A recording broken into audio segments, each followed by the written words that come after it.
Good morning all of you. आज हम लोग चर्चा करेंगे फिजिक्स के महत्वपूर्ण बल, जिसको नाभिकीय बल कहा जाता है। आज का हम लोग का टॉपिक है नाभिकीय बल। नाभिकीय बल को समझेंगे कि नाभिकीय बल है क्या। तो नाभिकीय बल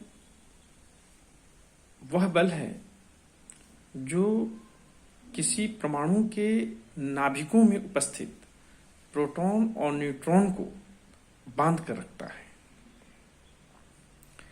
यानी यह स्थिर वैद्युत बल से भी अधिक शक्तिशाली बल होता है, जिसकी परास यानी उसका रेंज जो होता है वह 10⁻⁻15 मीटर, जिसे फेमेटोमीटर भी कहा जाता है। ऐसे तो बल अनेक प्रकार के होते हैं, लेकिन मौलिक बलों की संख्या सिर्फ और सिर्फ 4 होती है। जैसे गुरुत्वाकर्षण बल, स्थिर वैद्युत बल, तीसरा चुंबकीय बल और चौथा नाभिकीय बल। नाभिकीय बल को क्वार्क बल भी कहा जाता है, क्योंकि नाभिक में प्रोटॉन और न्यूट्रॉन उपस्थित होता है। तो नाभिकीय बल के जितना भी स्ट्रांग होगा, जितना ही शक्तिशाली होगा, वह उतना ही उसमें विखंडन की संभावनाएं कम। यहाँ पर यह याद रखने की आवश्यकता है कि जिस तरह से गुरुत्वाकर्षण बल, चुंबकीय बल और स्थिर वैद्युत बल व्युत्क्रम वर्ग नियम का पालन करता है, परंतु नाभिकीय बल व्युत्क्रम वर्ग नियम का पालन नहीं करता है। इनका विनिमय कण ग्लूकॉन को रखा गया है, जबकि अल्प नाभिकीय बल में A to Z होता है। तो बच्चों, यहाँ पर नाभिकीय बल के बारे में आप समझ चुके होंगे। अगर नाभिकीय बल के बारे में किसी तरह की कोई कठिनाई हो तो आप कमेंट कर सकते हैं, ताकि हम उसको और बेहतर से बेहतर बना सकें। अब हमारा दूसरा टॉपिक है विद्युत चुंबकीय बल। अब विद्युत चुंबकीय बल के बारे में हम लोग समझेंगे। विद्युत चुंबकीय बल है क्या। अब यहाँ पास हम लोग देखते हैं कि विद्युत और चुंबक, यानी विद्युत धारा का जब प्रवाह होता है तो उसके चारों ओर चुंबकीय क्षेत्र उत्पन्न हो जाता है। विद्युत धारा के कारण उत्पन्न क्षेत्र के कारण जो बल लगता है उसे विद्युत चुंबकीय बल कहा जाता है। इसमें आवेश मुख्य रूप से उत्तरदायित्व होता है कि विद्युत चुंबकीय बल दोनों आवेशों के गुणनफल के समानुपाती और उनके बीच की दूरी के वर्ग के व्युत्क्रमानुपाती होता है। अर्थात दो आवेशों के बीच की दूरी जितना ही अधिक होगी, उस पर लगने वाला बल उतना ही कमजोर होता जाएगा। परंतु यदि आवेश की प्रबलता बढ़ती है तो चुंबकीय बल का मान भी बढ़ जाएगा।